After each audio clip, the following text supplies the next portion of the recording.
Hi friends, MS ఎక్సెల్లో expert అవ్వాలనుకుంటే కేవలం MS Excel నేర్చుకుని ఉంటే సరిపోదు. ఎంఎస్ ఎక్సెల్ నేర్చుకున్న తర్వాత కొన్ని టిప్స్ అండ్ ట్రిక్స్ మీకు తెలిసి ఉండాలి. ఓకే, అవి కూడా మనకి రోజువారీ పనిలో ఉపయోగపడేవి అనమాట.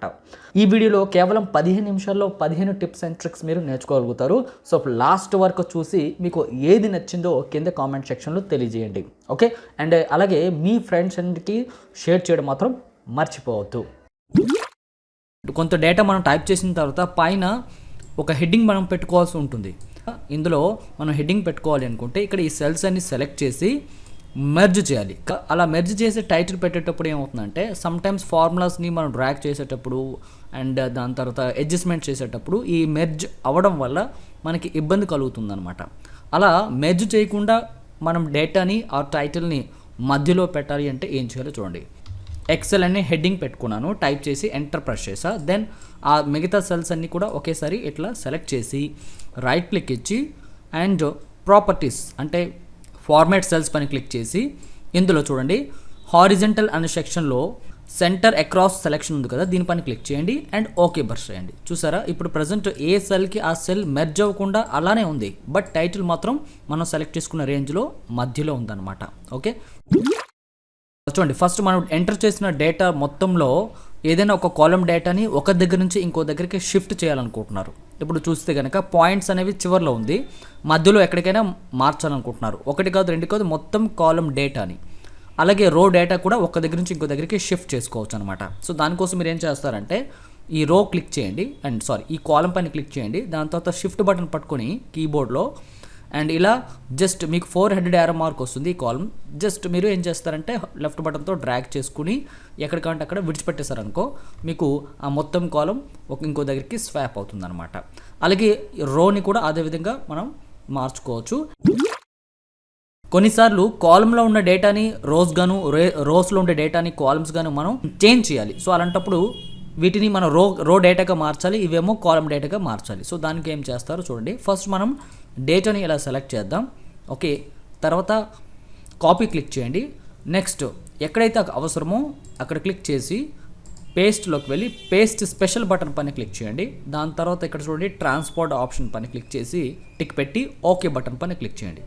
సో మీరు ఇక్కడ అబ్జర్వ్ చేసుకున్నట్లయితే పైన టీమ్ పాయింట్స్ ఈవెంట్స్ అన్నీ కూడా కాలంలో ఉండేవి, ఇప్పుడు అది రో డేటా కింద మారింది. అండ్ ఆ టీంలో ఉండే లోటస్, జాస్మిన్, రెడ్ రోజ్ అన్నీ కూడా కాలంగా మారిపోయింది అనమాట. ఓకే, నెక్స్ట్ నేమ్స్ ఉన్నాయనుకోండి, నేమ్స్కి వాళ్ళ పర్సన్స్ తాలూకా ఫొటోస్ మనం ఇక్కడ యాడ్ చేయాలి. ఫర్ సపోజ్ నేను మీకు చూపిస్తున్నాను చూడండి, టీంలో లోటస్ టీమ్ వాళ్ళకి ఒక లోగో ఉంది. సో ఆ లోటస్ టీమ్ దగ్గర నేను మౌస్ పాయింటర్ ఇలా పెడితే అక్కడ ఆ లోగో షో అవుతుంది అనమాట. అలాగే ఇక్కడ ఒక పర్సన్ ఉంటే ఆ పర్సన్ ఫోటో షో అవ్వడం, లేదంటే ఒకవేళ పర్సన్ ఆధార్ కార్డు మనం ఇక్కడ టైప్ చేసి ఉంటే ఆయన ఆధార్ కార్డు పక్క బాక్స్లో ఎప్పుడైతే మనం మౌస్ పాయింటర్ పెడతామో ఆ పక్క బాక్స్లో షో అవ్వాలి. సో దానికోసం మనం ఎలా ఫోటో డిస్ప్లే కావాలి అనేది ఇక్కడ మనం చూద్దాం. ఫస్ట్ ఆఫ్ ఆల్ నేను మీకు జాస్మిన్ కూడా సెలెక్ట్ చేస్తున్నాను. మీరు రివ్యూ ట్యాబ్లోకి వెళ్ళండి, ఇక్కడ న్యూ కామెంట్ పైన క్లిక్ చేయండి. సో మీకు ఒక బాక్స్ వస్తుంది. ఇక్కడ ఏం చేయకుండా ఈ బాక్స్ ఎడ్జ్ అంటే బార్డర్ మీద వీళ్ళ మౌస్ పాయింటర్తో ఒకసారి క్లిక్ చేసి అండ్ దాని తర్వాత రైట్ క్లిక్ ఇవ్వండి. సో అందులో ఫార్మాట్ కామెంట్ అనే ఆప్షన్ ఉంది, దానిపైన క్లిక్ చేయండి. ఇందులో మీరు కలర్స్ అండ్ లైన్స్ ఆప్షన్లో చూసుకున్నట్లయితే కలర్స్ అండ్ లైన్స్ ట్యాబ్లోకి వెళ్ళండి. ఇందులో ఫిల్ అనే దాంట్లో కలర్ ఉంది కదా, దీనిపైన క్లిక్ చేయండి అండ్ ఫిల్ ఎఫెక్ట్స్ పైన క్లిక్ చేయండి. ఇందులో పిక్చర్ ట్యాబ్ పైన క్లిక్ చేయండి అండ్ సెలెక్ట్ పిక్చర్లోకి వెళ్ళి మీ కంప్యూటర్లో ఎక్కడైతే మీరు పిక్చర్స్ సేవ్ చేసి ఉన్నారో ఆ పిక్చర్ ఒకటి మీరు ఓపెన్ చేయండి, ఆ ప్లేస్కి వెళ్ళండి. అండ్ ఇక్కడ జాస్మిన్ కాబట్టి నేను జాస్మిన్ సెలెక్ట్ చేసి అండ్ ఇన్సర్ట్ బటన్కి ఓకే, దెన్ ఓకే ప్రెస్ చేసా. చూసారా, అండ్ ఎప్పుడైతే మౌస్ పాయింటర్ తీసుకొచ్చి ఇలా పెడతారో దానిపై ఉండే ఇమేజ్ మీకు ఈ విధంగా షో అవుతుంది అనమాట. ఓకే, ఒకసారి ట్రై చేసి మీరు నాకు కామెంట్స్లో తెలియజేయండి. ఫ్రెండ్స్, అప్పుడప్పుడు మనం లార్జ్ డేటా మనతో యాక్సెస్ చేస్తూ ఉంటాం. సో అలాంటప్పుడు మనకేమవుతుందంటే ఆ డేటా స్క్రాల్ అవుట్ చేసేటప్పుడు పైన హెడ్డింగ్స్ ఏవైతే ఉన్నాయో అవి మనకి కనబడవు అనమాట. సో ఇప్పుడు మనం ఏ కాలమ్ డేటాని చూస్తున్నాం అనేది మనకి తెలియట్లేదు కదా, కాబట్టి ఇప్పుడు పైన ఇలా స్క్రాల్ చేస్తున్నప్పుడు పైన ఏదైతే రో ఉందో అది అట్లా ఉండాలి. అలా ఉండి మనం కింద డేటాని చూడగలగాలి. అలాంటప్పుడు మనం ఏం చేయాల్సి ఉంటుందో ఇప్పుడు మీరు చూడండి. ఫస్ట్ ఆఫ్ ఆల్ మీరు ఏం చేస్తారంటే పై ఏ రో అయితే అట్లా ఫ్రీజ్ చేయాలనుకుంటున్నారో ఆ రోలో ఏదో ఒక సెల్ పైన క్లిక్ చేసి వ్యూ ట్యాబ్ పైన క్లిక్ చేయండి. దాని తర్వాత ఫ్రీజ్ ప్యాన్స్లో క్లిక్ చేయండి. ఫ్రీజ్ టాప్ రో బటన్ పైన క్లిక్ చేయండి. సో ఇప్పుడు మీరు స్క్రాల్ డౌన్ చేసుకున్నట్లయితే మీకు ఆటోమేటికలీ సో పైన రో అనేది డిస్ప్లే అవుతుంది.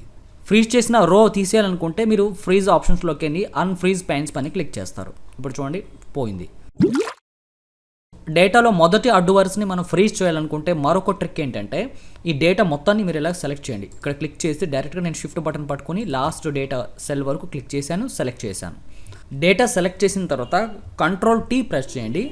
ఇందులో మీకు రేంజ్ ఆటోమేటిక్గా తీసుకుంటుంది. ఇక్కడ టిక్ పెట్టుకోండి మై టేబుల్ హ్యాజ్ అడ్రస్ అని చెప్పేసి అండ్ ఓకే బటన్ పైన క్లిక్ చేయండి. చూడండి స్క్రాల్ డౌన్ చేస్తే ఈ పైన హెడ్డింగ్స్ ఏవైతే ఉన్నాయో పైన రో కాలం లేబుల్స్ పైకి రావడం మీరు ఇక్కడ గమనించవచ్చు, చూసారా. సో ఇలా కూడా మనము ఫస్ట్ రోని ఫ్రీజ్ చేయొచ్చు. సో ఇది మీకు నచ్చింది అనుకుంటున్నాను. ఫ్రీజ్ చేయడంలో మరొక ట్రిక్ ఏంటంటే ఇప్పుడు మనం పైన ఉండే అడ్డు వరుసలో మనం ఫ్రీజ్ చేసాం. ఇప్పుడు కింద డేటా చివరికి ఒక అడ్డు వరుస ఉందనుకో, ఇందులో వాల్యూస్ ఉన్నాయి, టోటల్స్ ఉన్నాయి, యావరేజ్ ఉన్నాయి అనుకో. సో అలాంటప్పుడు మనం పైకి స్క్రాల్ చేసేటప్పుడు మనం కింద టోటల్ వాల్యూస్ అనేది డిస్ప్లే కావట్లేదు కదా. సో అలాంటప్పుడు ఏం చేస్తారంటే ఈ ట్రిక్ మీరు అప్లై చేయాలి. దానికోసం మీరు ఏం చేస్తారంటే చూడండి వ్యూ ట్యాబ్లో క్లిక్ చేయండి అండ్ ఇందులో స్ప్లిట్ ఆప్షన్ పైన క్లిక్ చేయండి. స్ప్లిట్ ఆప్షన్ క్లిక్ చేసి ఈ విధంగా మీకు డివైడెడ్ లైన్స్ వస్తాయి. దీన్ని మీరు ఏం చేస్తారంటే ఇట్లా రైట్ తెచ్చుకోండి అండ్ దీన్ని కూడా కొంచెం డౌన్ ఇలా పెట్టుకుంటాను అనమాట, కింద ఈ గ్యాప్లో నాకు కనబడేటట్టు. నేనేం చేస్తున్నానంటే కింద ఈ లైన్లో క్లిక్ చేసి నేను ఇప్పుడు ఇందులో ఎక్కడ టోటల్ పాయింట్స్ ఎందులో ఉంది 39లో రోలో ఉంది కాబట్టి నేను 39 సెలెక్ట్ చేసుకుంటున్నాను ఇక్కడ. ఓకే, సో చూసారు 39 వచ్చింది. ఇప్పుడు ఈ విండోలోకి వచ్చి అండ్ మనం ఇక్కడ డేటా ఇలా పైకి స్క్రాల్ అవుట్ చేసుకున్నప్పుడు చూడండి నేను పైకి కిందకి మూవ్ చేస్తున్నాను. సో కింద టోటల్ వాల్యూ అనేది అట్లా స్టేబుల్గా ఉందన్నమాట, ఫ్రీజ్ అయ్యి ఉందన్నమాట. ఓకే, సో ఈ ట్రిక్ మీకు అర్థమైంది అనుకుంటున్నాను. అండ్ ఇప్పుడు రిమూవ్ చేయాలంటే ఈ స్ప్లిట్ లైన్స్ని జస్ట్ ఇక్కడ స్ప్లిట్ బటన్ పైన క్లిక్ చేయండి అండ్ యాజ్ యూజువల్గా మళ్ళీ డేటా నార్మల్గా మనం చూడొచ్చు. ఎక్సెల్లో ఉండే డేటాలో కొంత మొత్తాన్ని డేటాని మనం ప్రింట్ ఇవ్వాలనుకుంటే ఎలాగనేది ఇప్పుడు మీరు చూడబోతున్నారు. ఇప్పుడు నేను ఫర్ సపోజ్ ఇక్కడ ఫైల్ మెనూకి వెళ్ళి ప్రింట్ ఆప్షన్ పైన క్లిక్ చేశాను అనుకో, మీకు డాక్యుమెంట్లో ఉండే మొత్తం డేటా ఇక్కడ వచ్చేస్తుంది. అయితే ఒక పేజ్ ఉంటే ఒకటి, లేకపోతే 100 పేజెస్ ఉంటే 100 పేజెస్. అలా కాకుండా పెద్ద మొత్తంలో డేటా ఉండేటప్పుడు అందులో కొంత భాగాన్ని అంటే మీకు అవసరమైన డేటాని మాత్రమే మీరు తీసుకోవాలి అనుకుంటే కనుక సింపుల్గా మీరు ఏం చేస్తారంటే ఇక్కడ నుంచి నాకు ఇక్కడ వరకు మాత్రమే డేటా కావాలి. సో నేను ఆ ఏరియాని సెలెక్ట్ చేశాను, ఆ డేటాని సెలెక్ట్ చేశాను. ఇప్పుడు నేనేం చేయబోతున్నానంటే Ctrl+P ప్రెస్ చేసి ఈ ప్రింట్ డైలాగ్ బాక్స్లో మీరు ఏం చేస్తారంటే చూడండి ఇక్కడ క్లిక్ చేస్తారు ప్రింట్ యాక్టివ్ వర్క్ షీట్స్ అని చెప్పేసి ఇందులో ప్రింట్ సెలెక్షన్ బటన్ పైన క్లిక్ చేస్తారు. చూసారా ఇప్పుడు ఏమవుతుందంటే రైట్ సైడ్ ప్రివ్యూలో మనం ఏ డేటా అయితే సెలెక్ట్ చేస్తున్నామో అదే ఇక్కడ మనకి ప్రింట్ ప్రివ్యూలో డిస్ప్లే అవుతుంది. ఇప్పుడు ప్రింటర్ ఉంటే ప్రింట్ బటన్ పైన క్లిక్ చేస్తే ఏదైతే డేటా మీరు సెలెక్ట్ చేస్తున్నారో ఆ కొంచెం మాత్రమే డేటా వస్తుందన్నమాట. మీరు ఆ సెలెక్ట్ చేసిన డేటా మాత్రమే వస్తుంది. ఓకే, ఇది కూడా చాలామంది ఉపయోగపడుతూ ఉంటుంది. ఫ్రెండ్స్ చూడండి కొన్నిసార్లు మనము డేటాని స్మాల్ లెటర్స్ నుంచి క్యాపిటల్ లెటర్స్లో మార్చాల్సి ఉంటుంది. దానికోసం సపరేట్ ఒక ఫంక్షన్ మనం ఉపయోగించాలి అప్పర్ కేస్ అని చెప్పేసి. కానీ ఇక్కడ నేను ఎటువంటి ఫంక్షన్ యూస్ చేయకుండా ప్రజెంట్ ఉన్న డేటాని పైన ఫాంట్స్లోకి వెళ్ళి అప్పర్ కేస్ ఫాంట్స్ని సెలెక్ట్ చేస్తున్నాను. అప్పుడు అప్పర్ కేస్లో మారుతుందో లేదో చూడండి. ఇక్కడ క్లిక్ చేయండి, డేటా సెలెక్ట్ చేయండి అండ్ పైన హోమ్ ట్యాబ్లో ఫాంట్ గ్రూప్లో మీకు ఫాంట్ అనేది క్యాపిటల్ ఫాంట్స్ ఉంటాయి చూడండి. మీరు అందులో క్యాపిటల్ ఫాంట్ ఒకటి ఇలా సెలెక్ట్ చేసుకోవచ్చు. అలాగే ఇలా స్క్రాల్ డౌన్ చేయండి, చాలా మటుకు క్యాపిటల్ ఫాంట్స్ ఉంటాయి. వీటిలో ఏదో ఒక ఫాంట్ని మీరు సెలెక్ట్ చేసుకోవచ్చు. నేనైతే ప్రజెంట్ చూడండి ఈ అల్జీరియా అని చెప్పేసి ఒకటి ఉంది ఫాంట్, దీనిపైన క్లిక్ చేశా.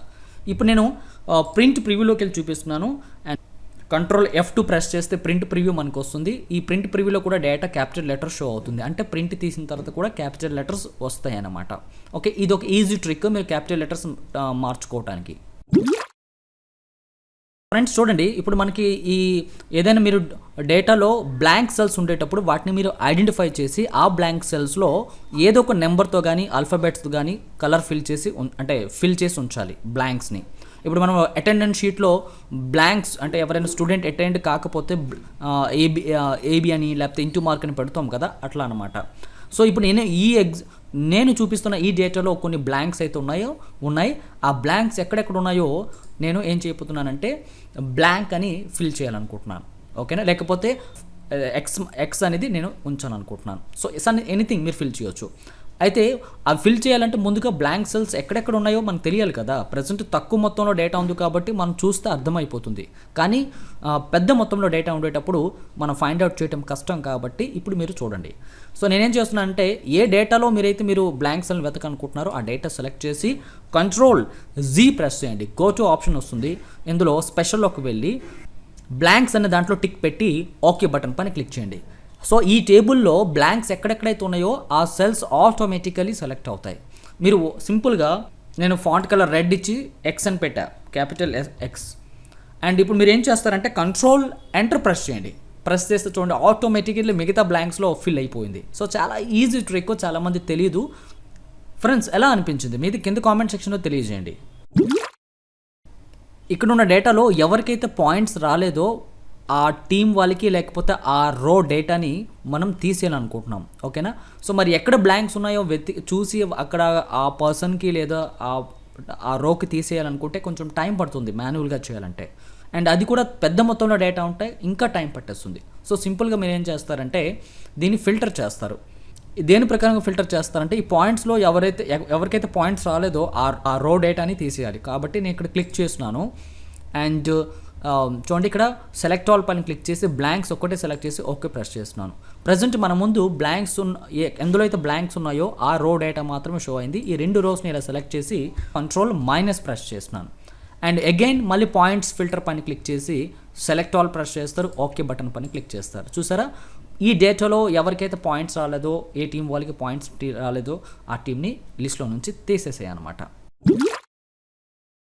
ఫ్రెండ్స్ చూడండి, నేను ఈ డేటాలో ప్రతి అడ్డు వరుస తర్వాత మరొక అడ్డు వరుస బ్లాంక్గా వదిలేయాలని అనుకుంటున్నాను. నేను ఆల్రెడీ అయితే డేటా టైప్ చేసేసాను, కానీ మధ్యలో రోకి కొత్త రో బ్లాంక్గా ఖాళీగా విడిచిపెట్టాను అనుకుంటున్నాను. సో దానికి ఈ ట్రిక్ మీరు అప్లై చేస్తున్నాను. ఏంటంటే ముందుగా చివర సీరియల్ నెంబర్స్ ఎంటర్ చేస్తున్నాను. చూడండి, ఓకే. అండ్ ఇదే సీరియల్ నెంబర్స్ని మళ్ళీ ఎంటర్ చేస్తున్నారు.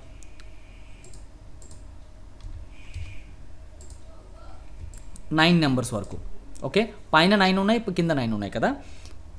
చూడండి, ఇప్పుడు ఈ కాలమ్స్లోకి వెళ్ళి నేను సార్ట్ అవుట్ చేస్తున్నాను. ఆల్రెడీ ఫిల్టర్ ఉంది కాబట్టి అందులో స్మాలెస్ట్ టు లార్జెస్ట్ బటన్ పైన క్లిక్ చేశా. చూసారా, ప్రతి దాంట్లో ప్రతి కాలమ్కి ప్రతి అడ్డు వరుస తర్వాత మరొక అడ్డు వరుస ఆటోమేటిక్లీ యాడ్ అయింది కదా. ఇప్పుడు నాకు ఈ కాలం అవసరం లేదు కాబట్టి క్లిక్ చేసి Ctrl- ప్రెస్ చేసినాను, కాలం డిలీట్ చేశాను. ఈజీగా మనం ఒకదాని తర్వాత ఒకటి యాడ్ చేసేసాం అన్నమాట.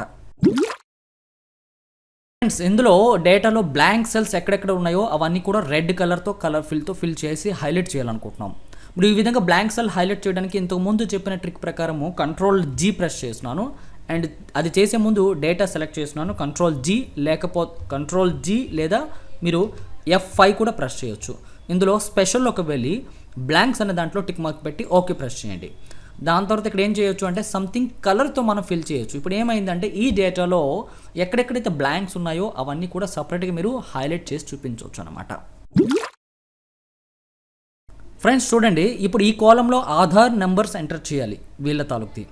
అయితే మీరు కానీ వేరే వాళ్ళ తాలూకు కానీ ఈ కాలంలో పర్టికులర్గా ఆధార్ నెంబర్ ఎంటర్ చేసేటప్పుడు ఎవరైనా మౌస్ పాయింటర్ ఈ ఏరియాలోకి తీసుకొస్తే ఆటోమేటిక్గా 12 డిజిట్ ఆధార్ నెంబర్ ఎంటర్ చేయమని ఒక మెసేజ్ అనేది షో అవ్వాలి. దానికోసం ఏంటనేది ఇక్కడ చూద్దాం. చూడండి, ఫస్ట్ ఆఫ్ ఆల్ మీరు ఏం చేస్తారంటే ఈ ఆధార్ కాలమ్ని ఇక్కడ క్లిక్ చేస్తున్నాను, అంటే సెలెక్షన్ పెట్టుకున్నాను. డేటా ట్యాబ్ పైన క్లిక్ చేయండి. అందులో డేటా వ్యాలిడేషన్ పైన క్లిక్ చేసి అగైన్ డేటా వ్యాలిడేషన్ పైన క్లిక్ చేయండి. ఇందులో ఇన్పుట్ మెసేజ్ ట్యాబ్ బటన్ పైన క్లిక్ చేయండి. ఇందులో టైటిల్ అనే దాంట్లో మీరు సంథింగ్ రాయొచ్చు. నేనైతే టైటిల్ రాయకుండా డైరెక్ట్గా ఇన్పుట్ మెసేజ్ని టైప్ చేస్తున్నాను. ఎంటర్ 12 డిజిట్ నెంబర్ అనే ఇన్పుట్ మెసేజ్ని టైప్ చేసి ఓకే బటన్ పైన క్లిక్ చేశా. ఎప్పుడైతే మీరు మౌస్ పాయింటర్ ఈ ఏరియాలోకి తీసుకెళ్తారో అంటే సెల్ యాక్టివేషన్, చూడండి ఈ ఏరియా మొత్తం మీకు హైలైట్ అవుతుంది ఈ మెసేజ్తో ఎంటర్ 12 డిజిట్ నెంబర్ అని చెప్పేసి. ఇందులో ఏం ఎంటర్ చేయాలనేది ఒక మెసేజ్ అనేది మనం షో చేయొచ్చు అనమాట. సో దట్ ఎంటర్ చేసే వాళ్ళకి పలానా డేటా మనం ఈ సెల్లో ఈ కాలంలో ఎంటర్ చేయాల్సి అని చెప్పేసి ఒక మెసేజ్ అనేది వాళ్ళకి స్ట్రైక్ అవుతుంది. లాస్ట్ ట్రిక్ చాలా బాగుంటుంది, అంటే మీకు కూడా అప్పుడప్పుడు ఇది ఉపయోగపడుతూ ఉంటుంది. కొంత డేటా మీరు వేరొకరి దగ్గర నుంచి తీసుకొచ్చి ఉంటారు, లేకపోతే మీకు సంథింగ్ డౌన్లోడ్ చేసి ఉంటారు. అందులో ఫస్ట్ నేమ్ అని చెప్పేసి లాస్ట్ నేమ్ అని చెప్పేసి సపరేట్గా కాలమ్స్లో పేర్లు ఉంటాయి కదా. ఇప్పుడు మీకు ఏం కావాలి అంటే మొత్తం ఆ 2 పేర్లు కలిపి మీకు ఇక్కడ షో చేయాలన్నమాట. అంటే ఫస్ట్ నేమ్ లాస్ట్ నేమ్ కలిపి ఇక్కడ షో చేయాలి. ఎగ్జాంపుల్ మీరు ఇక్కడ మోహన్ ఫస్ట్ కాలం చూడొచ్చు, సాహు లాస్ట్ నేమ్గా చూడొచ్చు. బట్ నాకు ఈ సెల్లో మోహన్ సాహుగా కావాలి కాబట్టి నేనేం చేస్తున్నానంటే మోహన్ స్పేస్ సాహు అనే 2 వర్డ్స్ నేను మిక్స్ చేసి ఎంటర్ చేశాను. దాని తర్వాత సెలెక్ట్ చేసి Ctrl E ప్రెస్ చేయండి. ఇప్పుడు ఆటోమేటిక్గా చూసారా మీకు మిగతా రోస్లో డేటా అన్నీ కూడా ఆటోమేటిక్గా అప్లై అయింది అనమాట. అంటే ఎక్సెల్ ఆటోమేటిక్గా డిటెక్ట్ చేసి పై సెల్లో ఏదైతే మీరు ఫార్మాట్ అంటే ఏదైతే ఫంక్షన్ వర్కౌట్ చేశారో అదే యాజ్ యూజువల్గా ఇక్కడ మిగతా సెల్స్ అన్నిటికీ అప్లై అవుతుంది అనమాట. చూసారు కదా ఫ్రెండ్స్, ఎలా అనిపించింది మీకు కింద కామెంట్ సెక్షన్లో తెలియజేయండి. అలాగే మీ డౌట్స్ అండ్ సజెషన్స్ కూడా కామెంట్ సెక్షన్లో చెప్పొచ్చు. వీడియో చివరన మీకు కొన్ని సజెస్టెడ్ వీడియో కనబడుతున్నాయి, వాటిని క్లిక్ చేసి కూడా చూడవచ్చు. సో నెక్స్ట్ ఇంపార్టెంట్ వీడియోలో మీట్ అవుదాం. అంతవరకు సెలవు తీసుకుంటాం. థ్యాంక్ యూ, నమస్తే.